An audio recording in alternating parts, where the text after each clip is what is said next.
WKTN Kenton.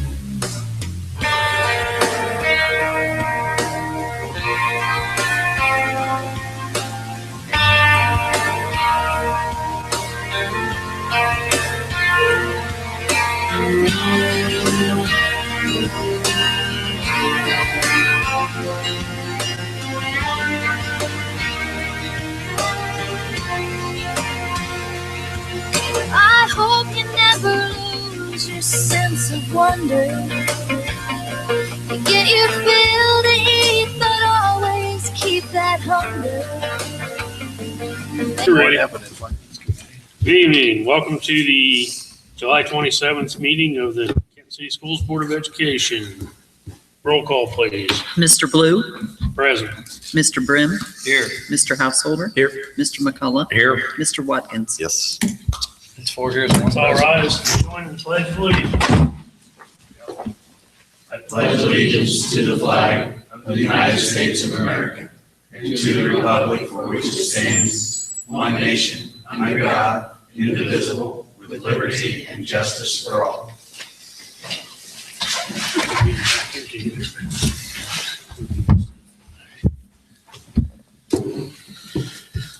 Okay, item 4, approve and/or correction of minutes of the regular meeting of June 15th, 2015, and the special meeting of July 1st, 2015. Motion. Householder. McCollum. Discussion. Vote, please. Mr. Brim, Yes. Mr. Householder. Yes. Mr. McCullough. Yes. Mr. Watkins. Yes. Mr. Blue. Yes. Passes 5-0. Item 5, principal supervisor and faculty reports. Don't see anybody here this evening. Tonight. Moving on to item 6, the public participation section.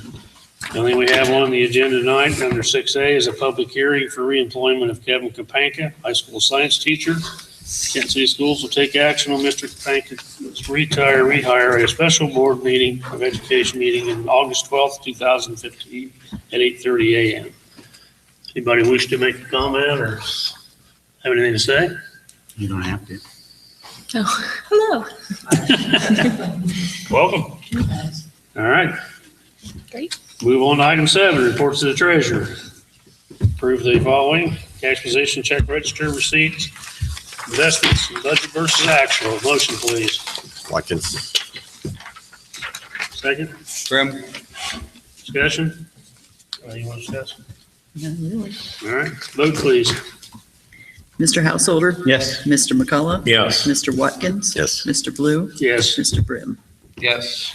Passes 5-0. Superintendent's reports or communications. I have quite a few things. So, the Welcome first, back. welcome back. Just a reminder that the first day of school is on August 17th. So it's right around the corner, and you'll be getting information about orientations and open houses. So just to give you an idea of what we've been doing this summer, we have roughly 16% of our teachers will be new this year.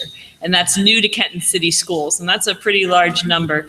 We still have 2 positions to fill. So if there are any intervention specialists out there that have not applied to Kenton City Schools, we're still accepting applications for 2 positions. But the reason I bring all this up is I think it's going to be really important to attend those open houses and those orientations so that you get to meet the new faculty, the new staff, and hear about the great things that our schools have planned for next year. So I know everyone's been working really hard.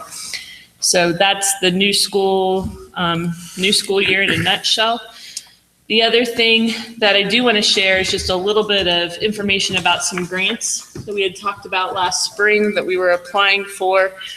We were notified within 2 weeks that we received both grants. And that's super exciting for us. So if you're familiar with the Northwood project, if you will, and that's the renovation of Northwood schools, the alignment with Ohio High Point to offer 3 career tech programs for students in our high school, and hopefully eventually in other high schools in the county. They could come there. But as part of that program, we really saw a need for internships, mentoring, capstones for our kids. They just need that ability. And so a grant was written with the Hardin County Chamber, and it's called a Community Connector Grant. And we did receive that grant. So there's faith-based partnerships, there's business partnerships. Quest Federal Credit Union will be the fiscal agent. And we go to Columbus Thursday to learn all about that grant and how it works. So very, very excited that we were able to secure that grant. And we think that that will do amazing things for our kids. And that was for grades 5 through 12. So there's a 5th and 6th grade program, a 7th and 8th grade program. And then what you're going to see at our high school are those one-to-one internship and mentoring. And I'm sure that we'll have more information after we go Thursday about rolling out the specifics of it. The grant we were just notified about at 4 o'clock today was the other grant we were waiting on. So this would be the K-4 side of that grant. So today we were awarded the 21st Century Grant from the Ohio Department of Education.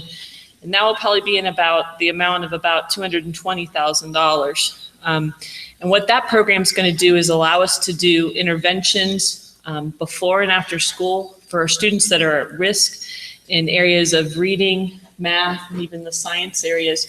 We're also going to be able to offer after-school programming for kids to help with some of their, what we've been calling non-academic barriers. So you've heard me talk a lot about how we build those bridges and help students and scaffold different things that they might be missing in their lives. So we'll be able to reinstate and do a lot of programs that were very popular when we had the individual buildings, like our art club. I know we did some with robotics. We'll be able to possibly expand those. So very excited to get that grant. It focuses really around K-4. There's a little bit of preschool in that grant and a little bit of 5-6 in that grant, but that's kind of the focus group.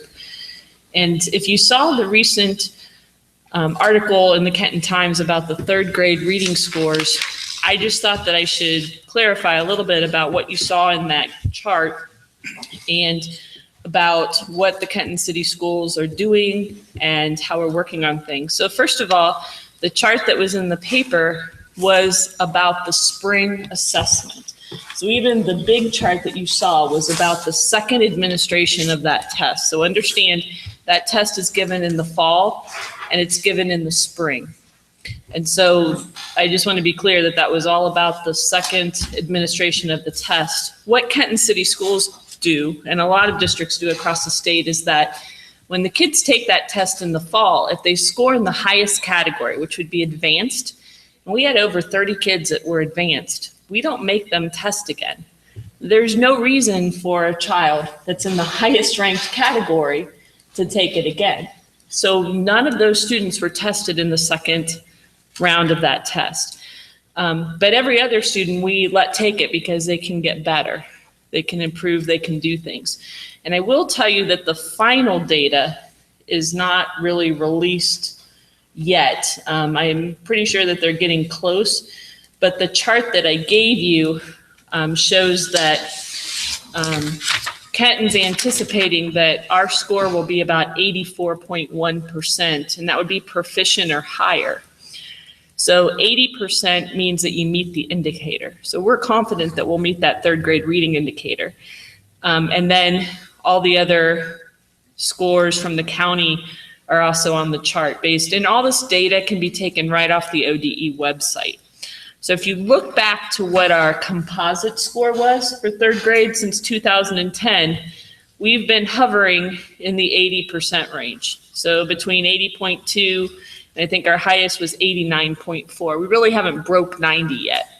And if you heard that grant I just told you about, which was all about the intervention and the tutoring, what you saw in that article that was published in that chart was Kenton's been pretty stagnant on the second round of the test, just to be honest about it. And so we want to look at how are we intervening with kids? What are the things that we can do differently? And understanding this year, our tutoring was not anything like what we had done in the past. In the past, we were able to provide busing. We were able to do all kinds of different things because we had students at 3 different schools. This year we have, and think about it, Kenton's the largest district in the county. So we test over 150 kids roughly every year. And this year we struggled with how's that going to look? How's that going to work with the new elementary? So tutoring was not what it usually is. And so this grant in general too will help with those after school tutoring programs and just getting things organized. And that's just part of moving into a big building, bringing 3 pieces into one. We try different things, we work through. So we do know that we need to continue what we're doing. We think that our reading curriculum is very strong, but we want to look at those intervention pieces and how we tutor and how we get to the one-on-one teaching with students. And the other thing that we did, if you've been watching the board agendas, was that we added another Title I teacher at 3rd grade. And what a Title I teacher does is they work with the subgroup of economically disadvantaged children on reading and math. And we saw a need based on our numbers, based on the poverty. And so we added that position this year. So we're hoping that with all of those changes, we see we can maybe break that 90%. That's what our goal is. Like I said, 2012 looks like we were at 89.4. So we want to keep pushing that bar and keep working to get those kids and maybe see growth on that second assessment. But I just really want to caution you that you look at the big picture in the composite data, because I think that article was just a little bit deceiving in the data because it looked like these are the 3rd grade results. And it is for the second administration. None of our highest kids were in that percentage. So I just wanted to share that tonight, and I didn't get that out to you so that you could see. And I'm really proud of all the school districts in Hardin County. I mean, there's been significant growth in reading, and to have every school pass in the county is pretty amazing, because that wasn't the case in 2010. So I think every district is working hard. And every district is really putting forth an effort to make a change and a difference. So we'll continue to work at it, but I just at least wanted to share. I just worry sometimes that we understand the whole picture and how that piece of data fits into the big picture and what that data shows. So if you guys have any questions, I'd be happy to try to answer them for you. But our final data for this, we're still waiting on the kids that retested in June. So I think it's about August 15th is when the state will release whether or not those kids passed. And as you know, we'll have to do some interventions and things for kids that don't pass, but we won't even know that until the middle of August, so after 3 tests.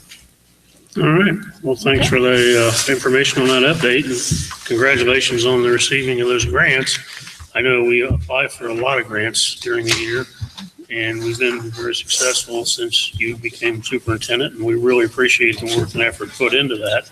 Because at any time we can save money on programs that benefits our kids in our district, that's a win-win for everybody. So We're keep excited. up the good work. Thank you. Anything else? I have nothing. All right. Item 9, board committee reports. Finance. We met, but there was a small meeting because Jennifer was out of town. And Right. What does that mean? No. Wasn't much. So nothing really happened, but we did talk about technology budget. I think that was the biggest thing that came We're out. still working on the final numbers of that. Right. Of course, Ryan has a big wish list, It's okay. Everybody does. so We work through it. we've passed it on to Jennifer and we let her analyze it and give us a recommendation on that one, so. Was there anything else, Tracy? Remember anything? We approved upgrading the phone system here at Oh, this building. yes.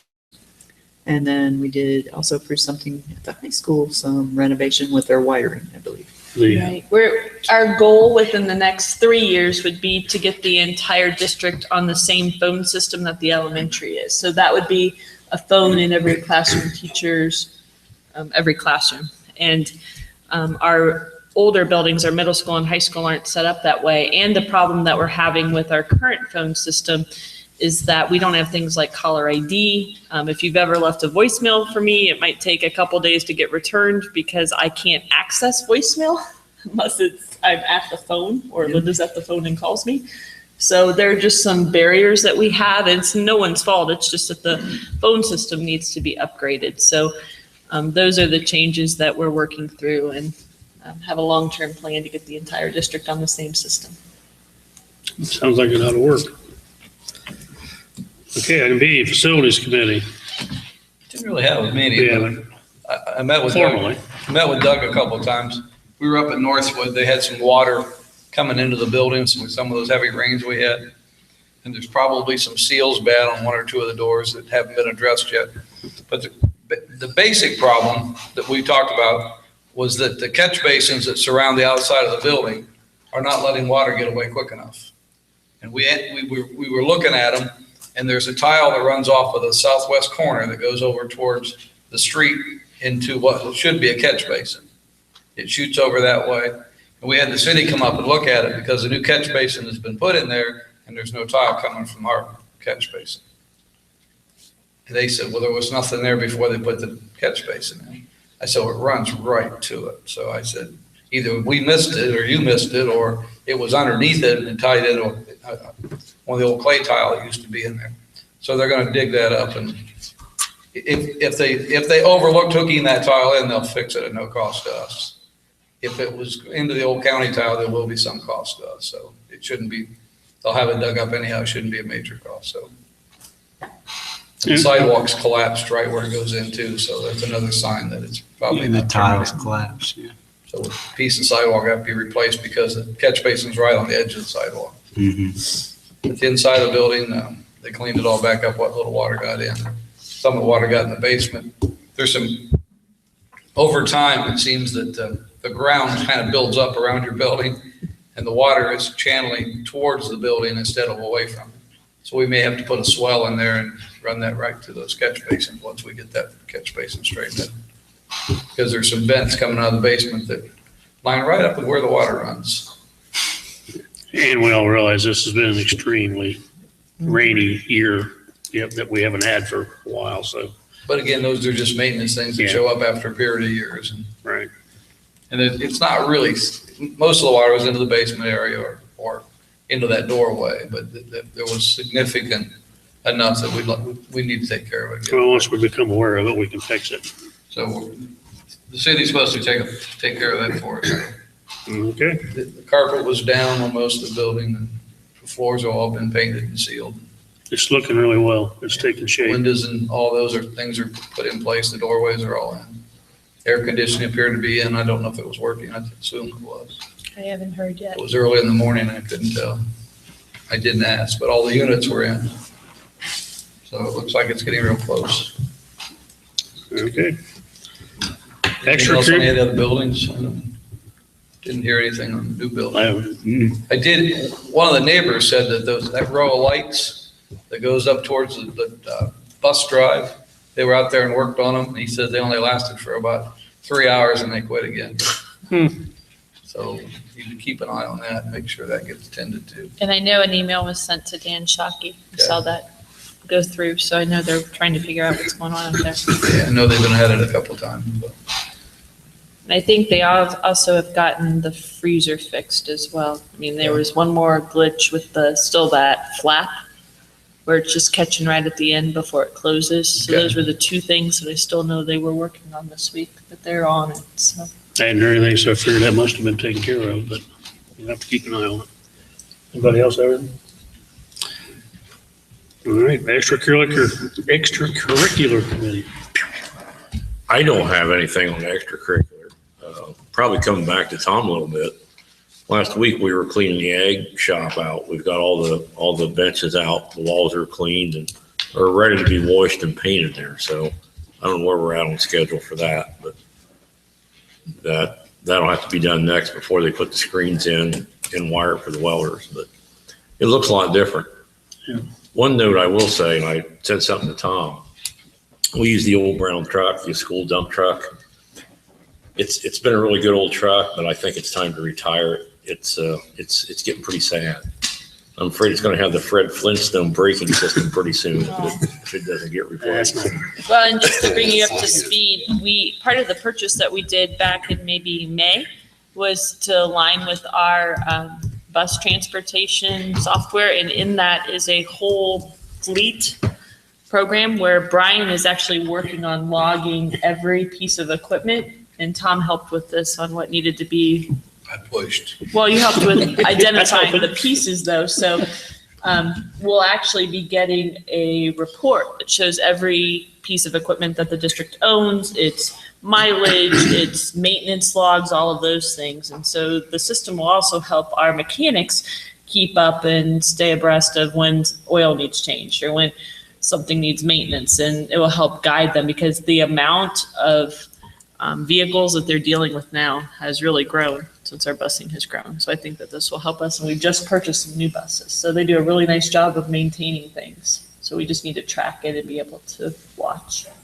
I think they've always done a pretty good job at it, but it's just now they're better able to track, right? Yeah. And that's, So hopefully the truck will come up as something that we need to look at, and then we can bring it to finance. There's a list circulating of things that they want to update, so. We just haven't got that list finalized yet, so. we will. Okay, Career Center, really nothing to report. They're off for the summer, just like we are. Policy Committee.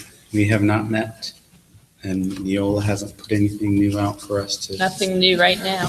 Everybody's on break. Yeah, Yeah. for us to think about, so. Alrighty, moving on to old business. I would like to say that the Allen Scholarship Committee met again. We were reviewing 49 applications for renewals. And I finished mine about 5 this morning so I could get them turned in time. So. But Edison does a good job of putting them together, and we have a breakfast Wednesday morning to select how I think there's $35,000 to be distributed between 49 applicants. So. It's always a great time for. In reading through those, we have some pretty accomplished young people who came from Kenton City Schools. I mean, the unfortunate part is the numbers keep shrinking as they get farther up the system. Yeah, We start out with 50, probably 56 the first year, and there's 49 total now for the next 3 years. So it would be nice if all of those could be successful, but. life happens. Exactly. Okay. We'll move on to new business. Item A, we need to approve a motion to go into executive session to discuss the sale of property. Householder. McCollum. And we're going in 721. All right.